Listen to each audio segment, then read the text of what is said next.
Today's talk is going to be an engaging discussion with the Modern Yogi podcast members, and we're going to explore what spirituality is in today's age, the urgency and need for spirituality in our daily lives. But we're going to do it in a really fun way, because if you've not met the Modern Yogis before, you'll know that they do everything in really dynamic, fun and exciting ways. Check out their Instagram page. We'll share a link to that in a bit. But before we dive in, I'm going to introduce our speakers. So we've got Shyamali and Sangita, who've joined us all the way from California. Thank you so much for joining us. Oh, thank you so much for having us. We're so excited. You're so welcome. You're so welcome. So Shyamali was born and raised within the Bhakti Yoga tradition, and her life's been filled with spiritually enriching experiences as well as hardships. She was a nationally ranked figure skater, and after 12 years of rigorous training, she almost qualified for the 2014 Olympics and was meant to represent her home country of Argentina before an injury tragically ended her skating career.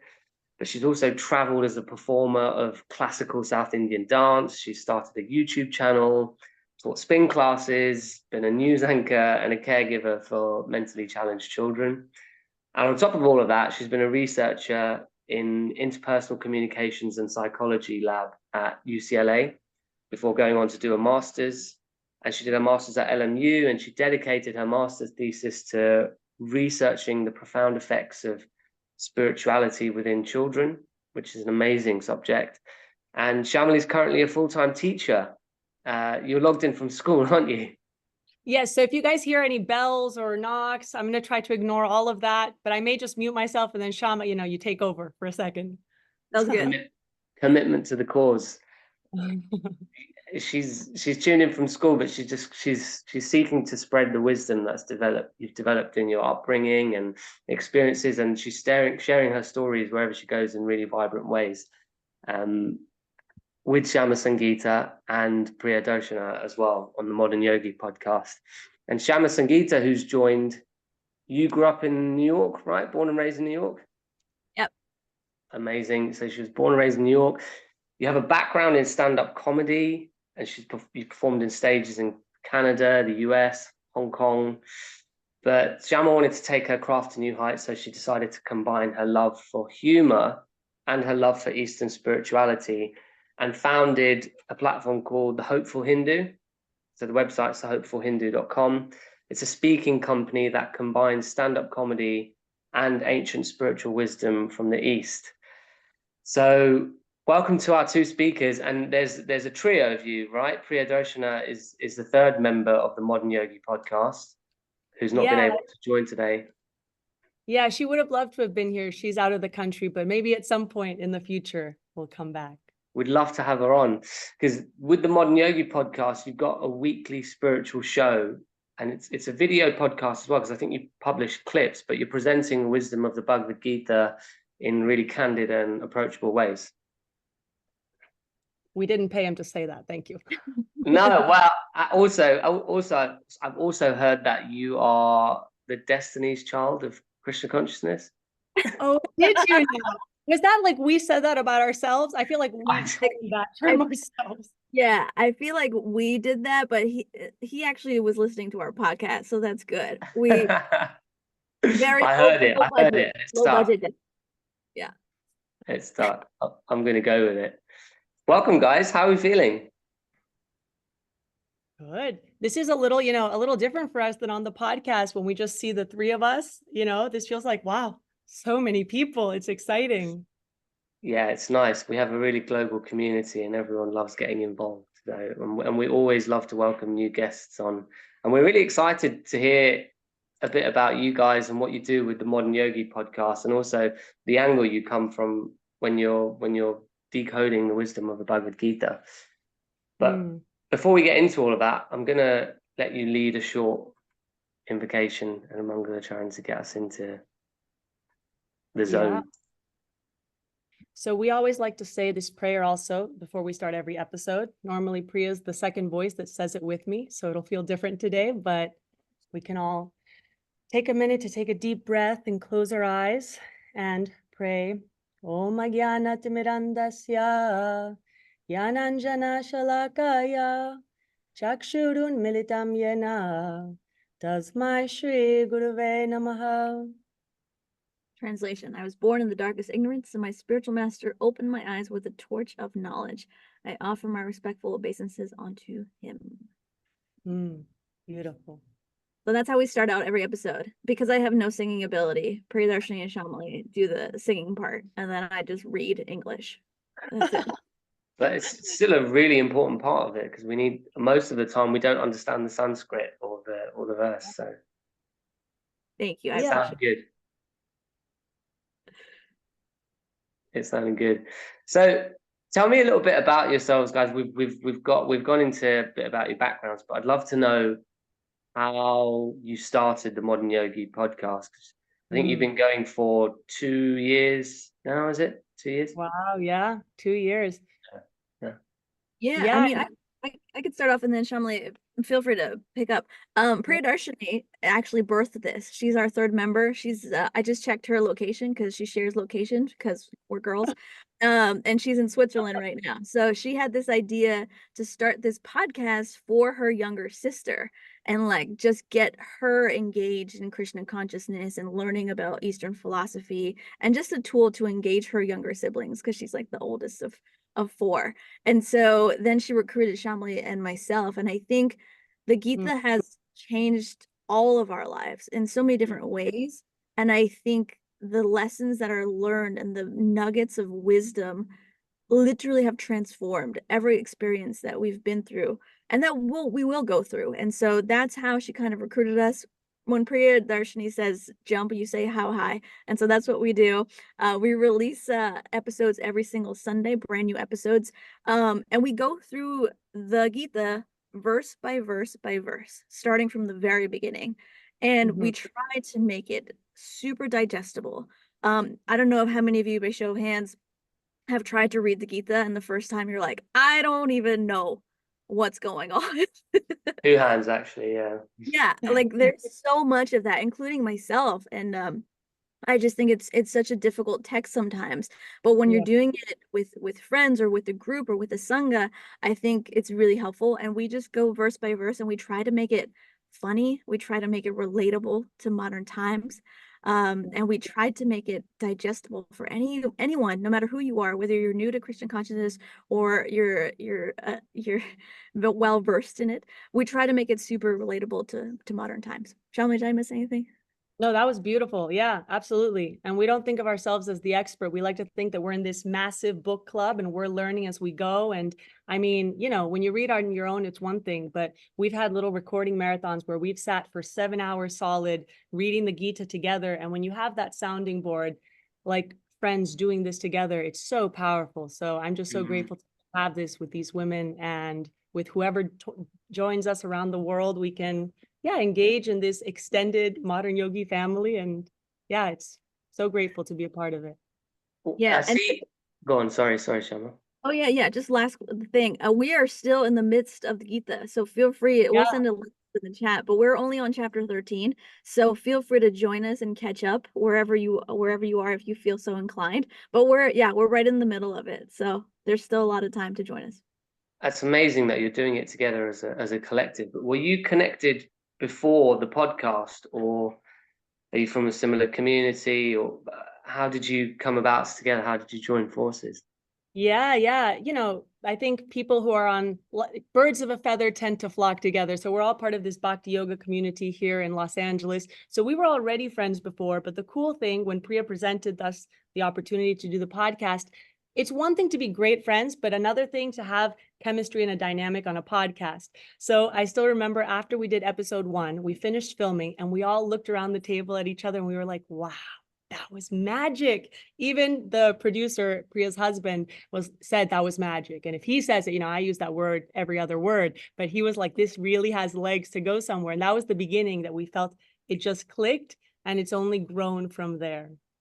Amazing. I'm seeing online on your socials, you're starting to get a lot of traction with the videos that you're doing and the bites, and it's you can just see the energy that you bounce off each other really well. And I think you all have different backgrounds. So the Bhagavad-gita you're getting it from 3 different perspectives, and it feels really vibrant, which is great. Thank you. Yeah, I think Shyamali was raised in Krishna consciousness, right? You had devotee parents. Priya was also I was raised Hindu, but not Krishna conscious or ISKCON. I was just, and so I also went through bouts of atheism, and like we all have very different backgrounds, and so I think that also makes it fun. The fact that we're also friends makes it fun too, because half of the time on these episodes we're just making fun of each other and just trying to utilize the gems, but also making it entertaining, but still also stick to the philosophy. That Shyamali and Priya do that a lot better than I do. No, she makes it so engaging. And I think the wonderful thing about having it be such a real discussion interweaved with life is that there's a connect between then here's the philosophy and here are our lives, because we're able to bridge that. Because oftentimes we think spirituality is only when I go to the temple or when I'm praying, and then here's my real life. But through these discussions and interactions, we're able to merge that gap and really, like Keshav Maharaj always says, wisdom that breathes through us, through every fiber of our being. Yeah, it's wisdom that breathes, but it's also really refreshing to see 3 women leading the conversation on the Bhagavad Gita, because you're amplifying the women's voices in spirituality. And so when it comes to that, do you find that you have a responsibility to approach difficult subjects, sometimes around culture, gender, those kinds of things as well?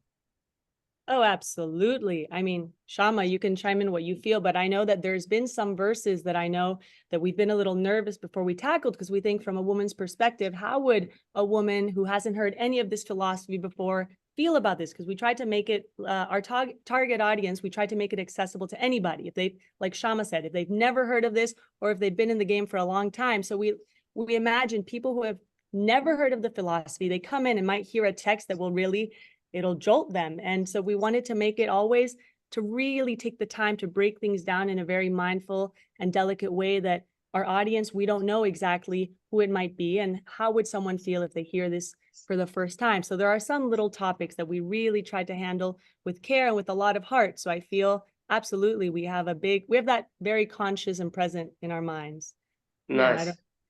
I also think that so much of philosophy and spirituality and religion and all of those words are so patriarchal, and there's always a dude, a respectful dude, like leading like sermons and like like doing all of that, and then someone actually pointed out in the DMs like, oh, it's so nice to see women talking about spirituality, and it didn't hit me what we were doing until someone pointed it out. And then I was like, oh yeah, so much of spirituality is very patriarchal, but like us having 3 women talk about this, I think we feel the weight of it, but I hope that it brings inspiration and joy to women around the world. We get messages from Taiwan, Singapore, New Zealand, Lebanon, like all over the world. Yeah, Kazakhstan, like just the places I never even imagined are DMing us and saying, oh my God, it's so nice to see women talk about spirituality. And I think that is so beautiful. Yeah. That's amazing, because and I guess you feel like now, particularly, there's such an appetite for spiritual wisdom, the wisdom of the Bhagavad Gita. Like it's a great time to be taking that up. Yeah, fun fact, recently Keshav Maharaj said that the Gita is the 3rd most popular book in the whole world, behind the Bible, Harry Potter, and the Bhagavad-gita. So it's growing. People are really yearning for some satisfaction that goes beyond, I guess, the dissatisfaction of day-to-day material life. Yeah. And with regards to your personal experiences on your own spiritual paths and journeys, how has that been kind of integral to your understanding of the Bhagavad Gita, or how the Bhagavad Gita came into your life? Like for me, for example, I grew up in a Hindu family, and I had to go to the temple. It was part of my kind of upbringing, and I shunned it. And the Bhagavad Gita kind of collected dust on my bookshelf. And then I tried to read it as a 14, 15-year-old, and I just thought, no, this is not straight over my head. And I only came to it in my own way 10, 12 years after that. Shama, would you like to No, maybe share? no, go first. You have a really good story. You go And I first. think he was talking to you first. I think you should go first. No, Okay, you go first. You go. no, I think mine's super quick. Like I grew up Hindu. I was dragged to Hindu temples my entire childhood. Is like every Sunday it was like of the flavor of the month temple. Like literally whatever deity was auspicious during that time, we would go to that temple. It was kind of nuts. But I grew up in like kind of resenting it because I was forced to go to it, and I was like, nope, this is not for me.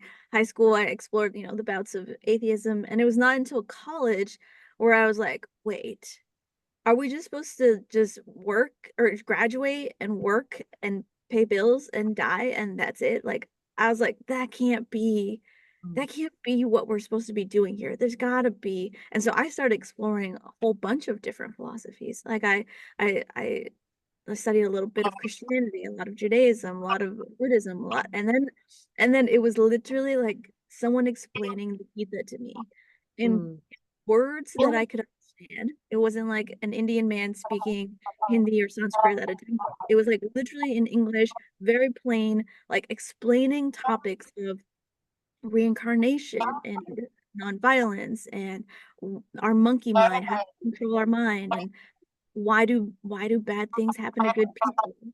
What is karma? What is reincarnation? What happens after we die? And all of those things was like, oh my God, they answered all my questions. And so as soon as I graduated, I also started integrating, Eastern philosophy that I was learning with stand-up comedy, which is my passion in life.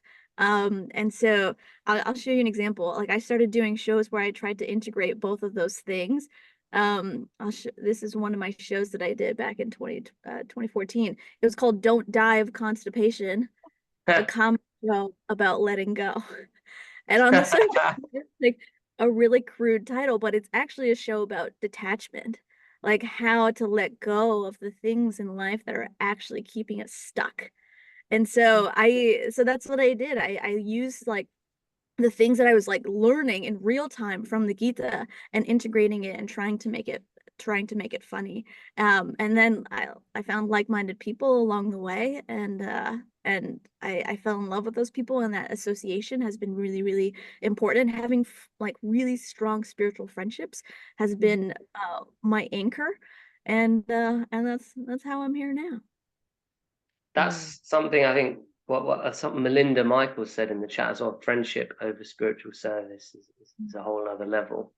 It's like when you have friends on your spiritual path and your spiritual journey, it just kind of elevates to a whole other level because it can be quite lonely sometimes. Right. Nice. But I love the name. I love the name of. What's the name again, Shama, for anyone that didn't catch it? Your comedy? Oh, Don't Die of Constipation. And you can follow me at Asadalal. I'll put that in the chat later. But Please put it on the chat. Yeah, we'd love to see it. We'd love to see it. Yeah, it's funny because we all have. Sorry, go ahead. No, I was gonna say, tell us a bit about your story. Yeah, we all have such an eclectic range of life experiences. So for myself, my story begins with my parents because they were two soul-seeking travelers from Argentina. They went traveling the world on their spiritual search, and they were raised in very traditional Catholic families, but they always were feeling like there's something more. There's more questions they had that they weren't finding answers. So they went traveling and lived in the mountains and lived a very yogic lifestyle, even before finding the philosophy that they felt like, this is it. And my mom often describes to me that when you're in the stillness and silence of the mountains in nature, she could feel the divinity's presence, and she would often pray, my Lord, I want to meet you face to face. I want to really get to know you. So long story short, when they discovered the philosophy, they felt like, wow, these are all the answers to what we've been seeking for a while. So I was raised in the community in Dallas in a Bhakti yoga community. So, from young, I was surrounded by this philosophy that we're not just these bodies, but we're so much more. And through different experiences, I learned how to apply those. And, as we said, the Gita is one of those books that you can read it in any chapter of life and you'll extrapolate more and more and more information and wisdom from it. So for example, I used to be a competitive figure skater, And as a little kid, I was very hyperactive and I had so much energy. My mom describes I couldn't sit for more than 5 seconds without jumping up and doing cartwheels. And she thought, okay, we got to get this child into an activity. So she put me in ice skating, and little by little, that became my passion. I went from skating once a week to training 8 hours a day, 350 days a year, like all the time. It was, in over 12 years, I slowly constructed this world that I really gave my all to. And my mom was very wise in integrating the wisdom of the Bhagavad-gita in every phase of life. So for example, in ice skating, I would get very nervous before competitions because, you train for years and it all boils down to 3 minutes on the ice with a whole panel of judges able to analyze frame by frame your moves. And I would get so nervous, and my mom would bring up, just like Arjuna in the Battle of Kurukshetra, it was just like that, my ice skating competitions, same level of pressure. Anyway, Arjuna wanted to run away to the forest. He was essentially having an anxiety attack. And Krishna told him, this has all already happened before. So just step up and do your duty. But the results, be detached from them. So my mom would bring that up, that you know what to do. The muscle memory is there, but now be detached from the results and let Krishna take control. So I would try to use the wisdom at any phase I was in. So that's back when I was a teenager. She found ways to make these mental connections with the Bhagavad-gita to real life. So it wouldn't feel like, okay, yeah, one day when I'm old, I will dedicate to my spiritual life. But it was actually something that was very relevant to every single chapter of life I was traversing. And I'll show you guys a little picture of my ice skating. So you were finding you were practically applying the wisdom of the Gita from a young age. It's brilliant. Oh, totally. Wow. Yeah. From when I was 6 years old, the first time I went on the ice, throughout the years, and the final slide was my last competition before I tore all of the ligaments in my right ankle.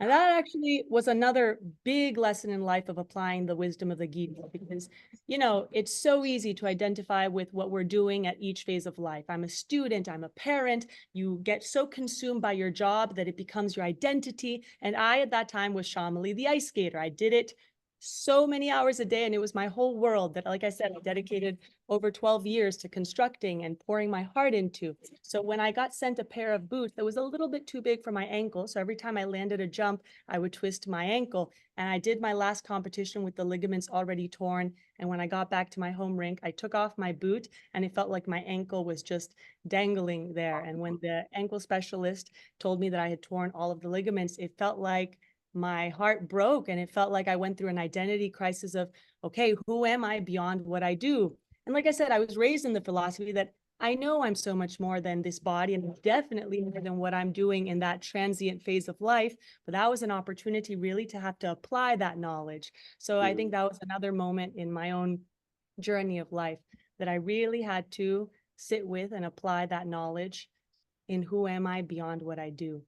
And I think it would be fun to now turn it quickly to the chat, that if anyone would like to share an experience where, I think it's a very universal feeling that we often pour our hearts into something, or we want something so bad and it's taken away from us. And that very easily can cause a existential crisis. So if anyone would like to share, has there been a time in your life where you've really wanted something, or you've really tried to get something, but it just was taken away from you? And if so, how did that make you feel? What were some realizations from there? And if anyone would like to share live, no pressure, but you can just raise your hand and we'll call on a. Whilst we're waiting for those answers to come in, I'm sure they're going to come pouring in a moment. Do any of you guys want to share yours? You've just shared yours, Shyamali. Shyamali, what was that kind of moment for you in your life, or have you had a moment like that? Oh, what's so interesting is that Shyamali and I were gonna talk about this, but we were in a car accident, 2019, and a lot of Eastern philosophy in the Gita always talks about the moment of death, right? It's like we plan our whole lives for the moment of death, because whatever you think about, according to the Gita, at the moment that you die is the body that you attain, right? And if you think of Krishna or God or the divine at the moment of death, then you break that cycle of reincarnation, which is a really wild concept. And so as bhakti yogis, we're training every single day, but having that car accident and then none of us being able to remember God in that moment of impact was really jarring for me. I think that was a true start to my spiritual journey, a restart to my spiritual journey, where I was like, I need to train harder, because any of us. Yeah. There's Yeah. a bit of feedback. I'm hearing a bit of echo. I don't know where it's coming from.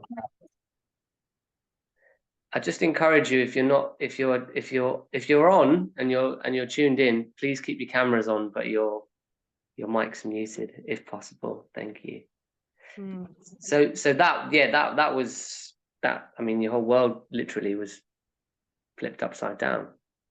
Yeah. I've been in a similar experience to that as well, when my friend fell asleep driving in the wheel of a car and the car turned over, and Oh, wow. that was a catalyst that led to a chain of events that kept me in India for about 2 or 3 months, and I spent a month at an Ayurvedic retreat, like an ashram type place, Mm. and I literally only had a Krishna book to read and just some mantra beads, and that was it. And so inadvertently that kept me in a place which was more spiritually conducive, but that wasn't my plan when I stepped in that car that night. Yeah. Mm. Someone's Yeah. come in. Damodar Priya Devi Dasi has said, for me, dealing with health problems has been a constant practical application of trying to be tolerant and trusting that Krishna has a greater plan. And like you said, Saj, I think adversity is such a catalyst for change, because we might know the transcendental knowledge, which, as the yoga texts say, we're not these bodies, we're so much more. We're just here for a brief moment in time. We're here to grow, evolve, connect with our source, and then we leave. And it happens so fast, so much faster than we even imagine. But here is where the spiritual practice comes into play, because the transcendental knowledge is just like a small seed. But if you don't have a spiritual practice, that's the water that grows the seed of spiritual knowledge, so it can really fructify and spread its roots throughout every single experience that you go through. So like Shama said, in the moment of impact, that is such a traumatic moment that whatever you do day in and day out, that's going to determine what you think about when the times get tough. So if you don't have some form of a spiritual practice, be it meditation, prayer, mantra meditations, we like to cultivate in the path of bhakti to connect to our source, to Krishna, then when the times get tough, your mind will go blank and fear will cripple you. And it's really, Shama and I can go into more details, I think, on the accident, but I think it's so important to keep in mind a daily spiritual practice to water the seed of transcendental knowledge, so it's not just dormant material that we're regurgitating from a book. Yeah, I again, like you said earlier, that Kesha Swami says wisdom that breeds. Right. Yeah. So that must have brought you closer together as well, as souls have gone through something like that. How long ago was that? That was 2019. I think it could be interesting for both of us to describe from our perspective how it went down, because we were both in the van. That's some past life karma there, that we both lived the same super intense experience. So I can go after, but Shama, do you want to say, like, from your perspective, what did that morning feel like? This was back in April of 2019. Yeah, I remember April 6th, 2019. And honestly, I didn't even know Shyamali that well. I gotta be honest with you. You're just some random girl in the car with me. Really? Yeah, I didn't know her that well. And now we have a podcast together. We can't escape each other. So, karma is real. But literally it was 12 of us, and we were going to a little bit of northern Los Angeles to go see the poppies. So it's like just a very LA thing, and just trying to take Instagram photos of these poppies. And we was just 12 devotees in this van, and we were about 15 minutes away from reaching the where all the poppies were. And we're all just having a good time. We're eating, we're laughing, and then we're in this 12-person white passenger van. I don't know if Shyamali, if you have a picture of it, but we're going straight on a highway. There's a tiny Mini Cooper, very small Mini Cooper, that is going so fast. There we go. And it really God. it runs past a stop sign, and it hits us right in the middle, and we actually tumble 4 times on our head. Oh my And God. There's a helicopter there as well. yeah, the paramedics on scene literally said that it was a miracle that all 12 of us were still alive. And it's in those, I just remember being in that car and just seeing, the sky is blue, the grass is green, and then both of those things turned upside down 4 times. It felt like even more times, but like those colors just changed. And I think it's in those moments where it's like, if you don't have a spiritual foundation, you can go into a pit of despair where it's like, why did this happen to me? Like, the world is so unfair, blah, blah, blah, blah. And there were so many broken bones in that car. There's broken clavicles, broken legs, broken spines, so many bones in that car.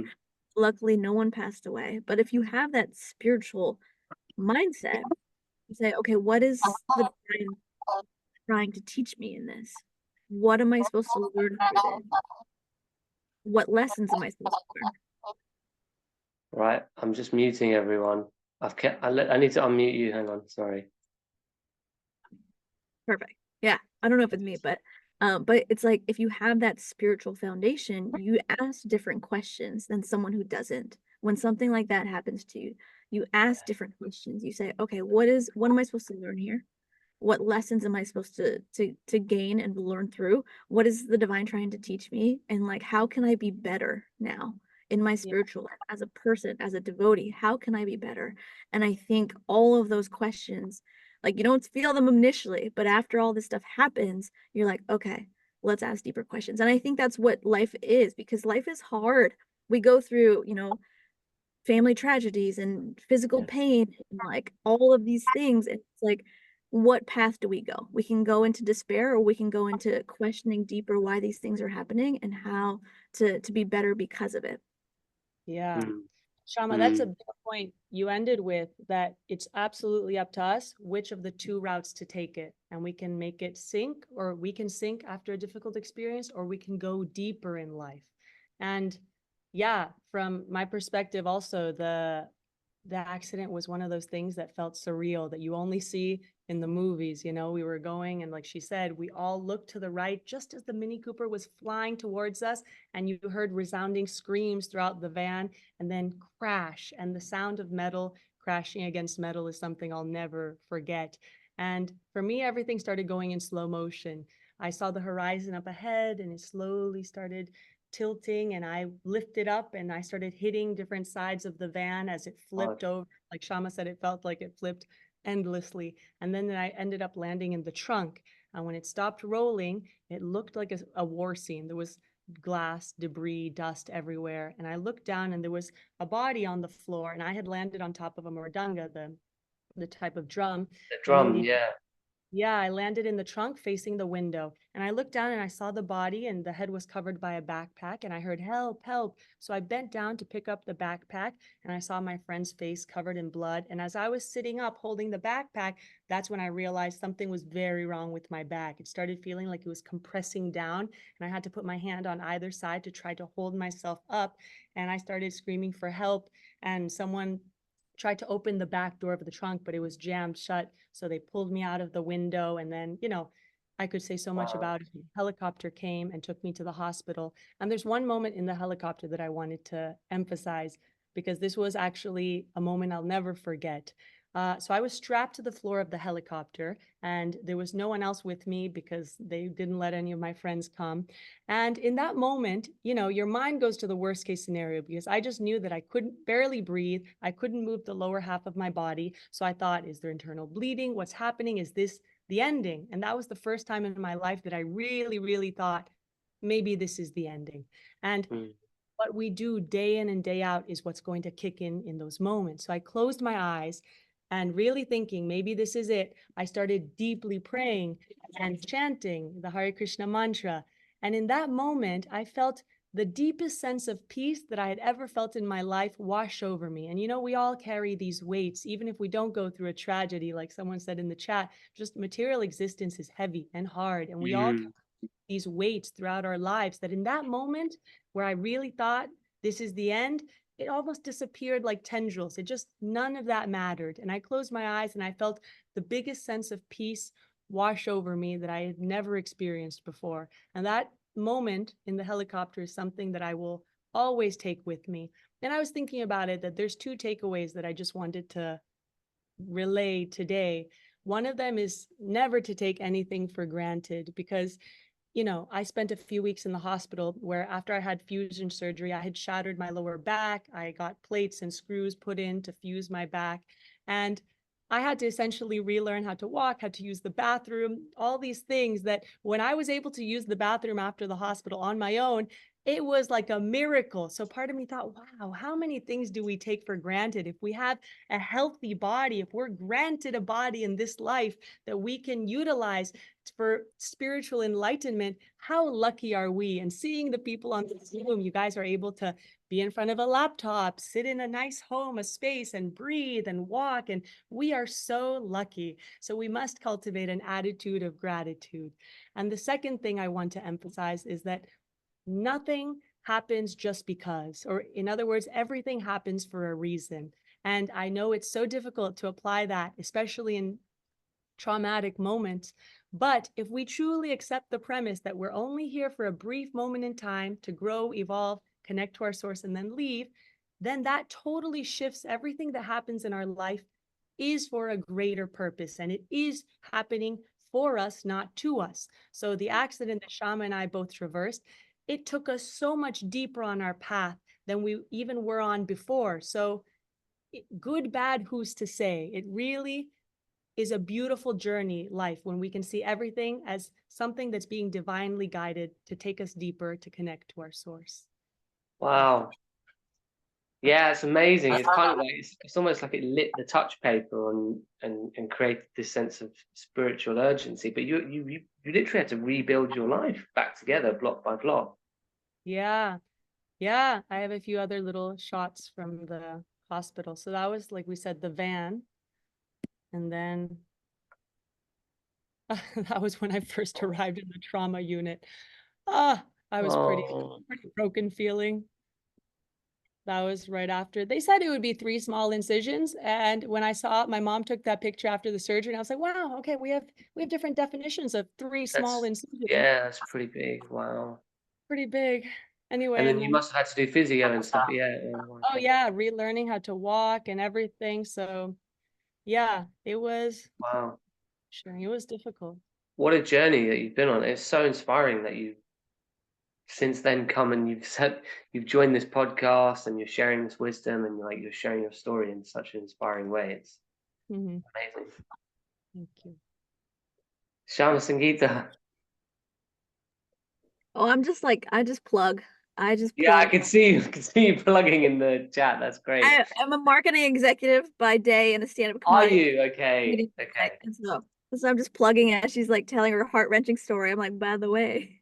Yeah, follow us. But we've got some people who shared their reflections. I think you pointed it out earlier. Nidhi said, even if you haven't gone through a tragedy or particular difficulty, and we all go through difficulties, but everything in this material world is kind of geared to move us away from spirituality, like the algorithms on our social media and our phones, and everything's vying for our attention. So it was amazing to hear that the metaphor that you gave of dropping the weights that we carry when you were in that moment, because what really mattered in that moment came to light. Yeah, Shama, you have a lot of really nice ways of framing this situation to translate to this urgency, right? That you've often talked about in the podcast. Maybe you can share a little bit what that feels like for you. Yeah, I think sometimes in spiritual life, we can get so complacent, right? And it's just like, oh, this is not working, or this is taking too long, or how come I don't feel it? And I think it's important to find those moments of urgency, right? Sometimes they happen to you and you don't plan for it, and then you're like, it's a wake-up call. But then also like diving deeper into the knowledge, talking to people, having mentors, like having conversations that can spark some urgency. And the onus is on us to do that. If you're feeling complacent in spiritual life, right, then just lighting a fire under all of our butts to understand that, like, okay, we're not going to be here forever. Shyamali and I, last month we lost a really dear friend of ours. He passed away suddenly from a heart attack. He was only 37 years old. So sad. Yeah, and it just life can life can really just like hit you in the face, and it's like, oh my God, I don't have all this time, right? I think the biggest mistake that we think is we have all this time, and we're like, oh, we can focus on this later. I can read the Bhagavatam later, or I can read this book later. It's just on my shelf. But like, honestly, we don't have all the time that we think we have. And I think just finding those bits of urgency for ourselves is so important too, and having conversations with people who are a lot smarter than us. Yeah, absolutely. Yeah, that's really practical and super helpful, because a lot of the times I'm guilty of this, even with my own spiritual practice. It's not always the number one most important thing on my to-do list when I wake up. Right. Sometimes I'll decide to do my meditation like whilst I'm on the tube, or later on in the evening. But it's just not prioritized, because we fall into this trap of prioritizing other things in our life. And that spiritual urgency sometimes, I think, needs to be cultivated through conversations like this. I think what you said about speaking to mentors and having conversations and taking associations that spark that urgency is really, really important, which is why it's important to listen to things like the Modern Yogi podcast, and attend things like, wisdom talks and all of these things, because they help provide this greater depth and texture and meaning to our life, rather than just the day-to-day mundane. Yeah. I want to quickly share one philosopher that explains in an interesting analogy what is our situation, what is our position here in the material world that we so often try to distract ourselves from. One of my favorite philosophers I studied in college, Tolstoy, he was a very renowned philosopher of the time. He had a very beautiful family, wonderful house, yet at the end of his life, he was still unhappy. So he wrote this book called The Confession, and the book starts off with an Eastern fable where this traveler is wandering the forest, and all of a sudden this wild beast starts chasing the traveler. So he runs and jumps into a well, but realizes that there's a dragon at the bottom of the well, and the beast is at the top. So he grabs onto a little branch that's sticking from a crevice on the well, and he's holding on for dear life. Now, two mice come up, one black, one white, and they represent the inevitable passage of time. So dragon at the bottom, beast at the top, mice gnawing on the branch, and the traveler is very aware of his impending death on either side. He sees a little droplet of honey on the branch and starts suckling at the honey, trying to taste some sweetness in his miserable situation, knowing the inevitable outcome of all of this. And Tolstoy says that is our position in this world. We all know that the inevitable time is chasing us to our death, yet we try to distract ourselves by suckling on the honey, and eventually it doesn't even taste sweet, but we still keep trying to distract ourselves. And Tolstoy says that people would tell him, we can't know the meaning of life anyway. It's okay, so just go and enjoy. And Tolstoy said, I can no longer buy into the distractions when I know the reality of our situation. And that's kind of what's happening with us in this material world. And of course, there's magic in this life when you go on a walk at night and see the stars or whatever reaches your heart. But it's so important to remember the bigger picture and how we're just passing here for a brief moment in time. And when we really into our spiritual lives, that's where the real adventure begins. That's where it becomes exciting and ever changing. Yeah, thank you for sharing that. It's that we're constantly chasing those dopamine hits, the short-term pleasure over the long-term kind of satisfaction and transcendence. Shyamali, you're doing good work in the chat. Someone had a question about a particular verse in the Bhagavad-gita that they weren't so sure about, and all they did was mention what they think it might have sounded like, or what they think, something along the lines of, and you just pulled up the verse and you popped it in the chat. Baller. And also Dinesh too, yeah. But I knew exactly what you're talking about. Yeah, thank you for asking that, because it is true. It's like the 4 types of people that look for the divine, right? So what are the 4 types, if you could just take us through that? So there's 4 types of people who want money, people who are sad, people who are curious, and people who are looking for the divine. That was like the I'm like paraphrasing Krishna's words. People who are sad. Yes. So those are the 4 types. But Or I it could did be a want combination of some of those as well sometimes. Oh, absolutely. I did want to add, I think what's great about this philosophy in particular is there are so many different ways to connect to the divine, right? It's not like a one, you don't have to sit on a Sunday and pray and put money into the collection. No, there's like so many different ways. If you like flowers, you can make garlands. If you like cooking, you can make food. If you like dancing, you could dance. And so like there are so many different ways to build a relationship with the divine. And I think we're so lucky that we have these ways and we have scriptures that talk about all these different ways. I remember someone told me, I think last week, there's like this German philosopher, like Nietzsche, I think, and he was like, I would only believe in a God who could dance. And like, we have a God that can dance. Isn't that wild? You know what I mean? And there's so many different ways to build a relationship with that divine. And so, yeah, follow your heart and whatever speaks to you and the hobbies that you have, dovetail them in that relationship with the divine. Yeah, yeah, that's so wonderfully put. We had Think Gita were hosting a feast at the Soho Temple here in central London last Sunday, a few Sundays ago, and I went to get involved and I volunteered in the kitchen, and just being around people who want to serve, it just creates this atmosphere, and like you're immediately drawn to a collective power. And oftentimes we can feel like we're tunnel vision and we're like on a hamster wheel doing our own thing. But when we take ourselves out from that and join collectives, take associations of others in these kinds of environment, whether it's doing flowers or music or dancing, then it pulls you to the higher meaning. Yeah. And I think, Shama, that's such an important point because this truly is a beautiful path we're on. And if it feels stagnant, we need to do something to change it up. Like Kadamba Maharaj used to always say, do something that'll inspire you. Walking outside, pick flowers for Krishna, do something that'll feel exciting, because it is an exciting journey where we're trying to cultivate a deep, intimate relationship with the highest divine source. So if anyone has ever felt glimmers of love in this material realm, what to speak of the highest love that we can possibly cultivate with Krishna should be exciting and not mundane or routine. So we can always do something that is tailored to our heart and our needs that will nurture that personal relationship with Krishna. Thank you so much for sharing your reflections and your stories, your very personal stories. Have been so inspiring to hear. And I think they've really resonated with people in the chat as well. I think everyone would agree.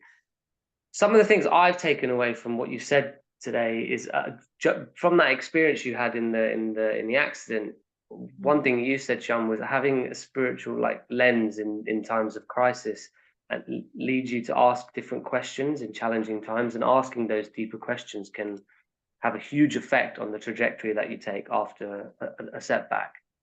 That really resonated with me, and Shyam, you never take anything for granted.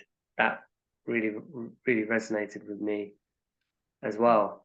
And talking to mentors and taking association, and just all of those things have reminded me and created a spark within me for the need for that spiritual urgency. So I'm sure it's done the same for our speakers. I just want to open up a little bit if anyone has any questions for you guys, because I'm conscious of time. I'd love for you to engage with some of the speakers. If anyone has any questions for Shyamali and Shyama, please do write them in the chat, raise your hand. If you want to unmute yourself, you're welcome to unmute yourself. How are you guys feeling? Shyamali and Shyam, how are you feeling? I thought you were talking about the I feel great. When you did that, there was a party emoji thing going on. I did that on purpose. I'm You feeling did great. that. Yeah, so grateful to be here. I mean, what a beautiful community Think Gita is. So just connecting here, it's so nice. Deepak's asking, Deepak, do you want to ask that question directly, or why are you both so happy and energetic? Oh, I mean, Shama, you can chime in, but I think so much of this has to do with when you have an experience that really puts into perspective how fleeting life is. You know, like whenever they actually interesting analogy. They say horses run faster when they're towards the end of the race. So when we're towards the end of something, we think it's ending, then we really soak it in, we give it our all. And oftentimes, the most incredible thing is no one thinks the end is near until it's really happening. So when you go through an experience that really puts into perspective and reframes how fast life flies by and how nothing is guaranteed, then I think you really try to show up with your best self, with all you've got to every single situation. And I mean, I know Shama and I love talking about how to reframe any situation through a spiritual perspective. So we're just being able to be here and be connected to what we love doing is also just so inspiring. Maybe if you would have seen me an hour ago with the class I was teaching, that's a different story. Oh, you're going back to teaching after this, right? You're teaching this whole afternoon. Yeah, unfortunately. No, I'm kidding. Yes, yes. Thank you so much for taking time out of the school day to speak to us. It's so cool. No, my pleasure. I'm so happy to be here. Shama, why are you so happy and energetic?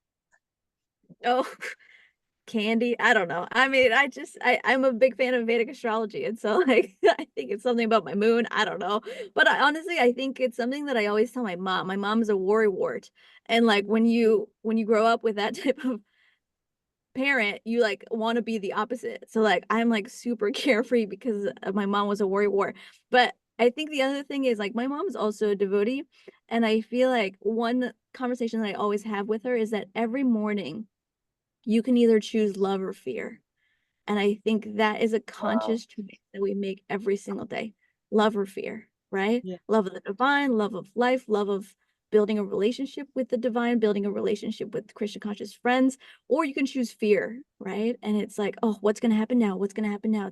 But I feel like every time we choose fear, we are also like kind of not trusting the divine to take care of us. And so it's a very simple choice every single day. We can either choose love or fear. Love that everything is meant to happen for us in the highest way possible. And I think Shyamali and I, we choose to do that, maybe to a fault. No, Yeah. the energy is really infectious. It's brilliant. Keep doing your thing. You're doing really great work. Thank you. Thank you. Yeah. Ita Patel had a question. She's had her hand up the whole time. Maybe not. Nita, do you have a question that you'd like to ask Shyama and Shyamali? Hand up is Her hand's been raised since the beginning, actually. Thanks for sharing your energy and excitement. I would also want to say happy Navratri to you guys. Today's Navratri, which is the 9-night festival that how significant it is. It celebrates the divine feminine. So it's great to have you guys on the first day of Navratri. I think it's just perfect timing. Nothing in life is coincidence. Nothing at all. Yeah. All divinely arranged. Yeah. You know, someone in the chat earlier had asked for the link to our podcast. And I think, Shama, you sent it, but I also have, can I share the screen quickly with a QR code that's very accessible? Anyone please do that. Please do that. Yeah, let me just pull it up now. Slideshow. So if anyone who's not so tech savvy like myself, if you just pull up your phone, go to the camera and you hold it in front of this QR code, it'll take you to all of the links where you can find our podcast on all of the platforms. So please go ahead, go forth. Let's see the phones, or for those let's feel the love. Fantastic. I've already subscribed, so I can't wait to dive in. Someone was asking, what are you going to do once you finish the Bhagavad-gita? So yeah, this has been something we've been talking about. We're obviously going to continue. We always say to each other, we want to do this till we're old together and beyond. You know, we want to keep going. So we have to think about what book we want to tackle next. So after we want to tackle, more scripture. Shama, what do you think? And honestly, like, if you have any ideas, let us know. Send us a DM on Instagram at Modern Yogi Podcast.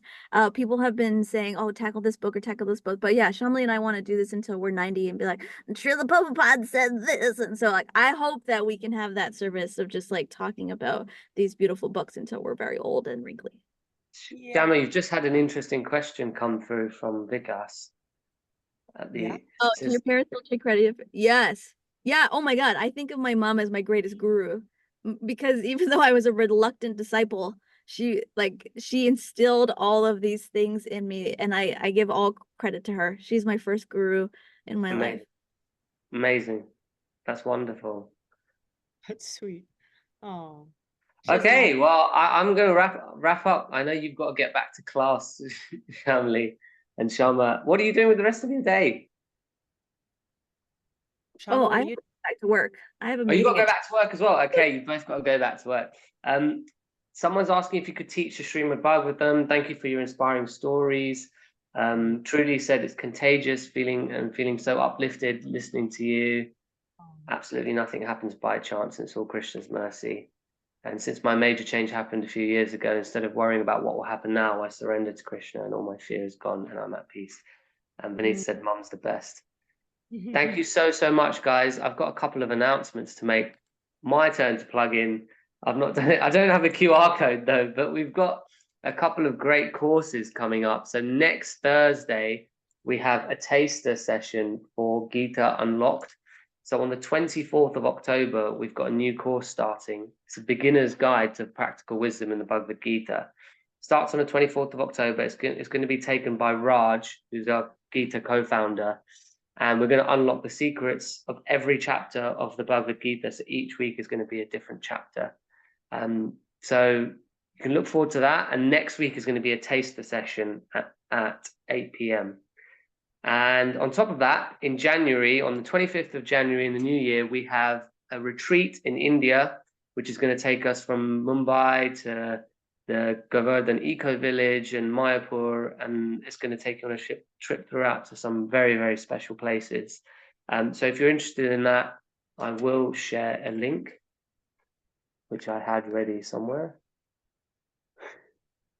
And if you have any ideas, any themes that you'd like to cover on future Think Gita Wisdom Talks, please do let us know. And please join me in giving a warm thank you, a heartfelt thank you to our wonderful guests, Shyamali and Shama, and please check out their podcast.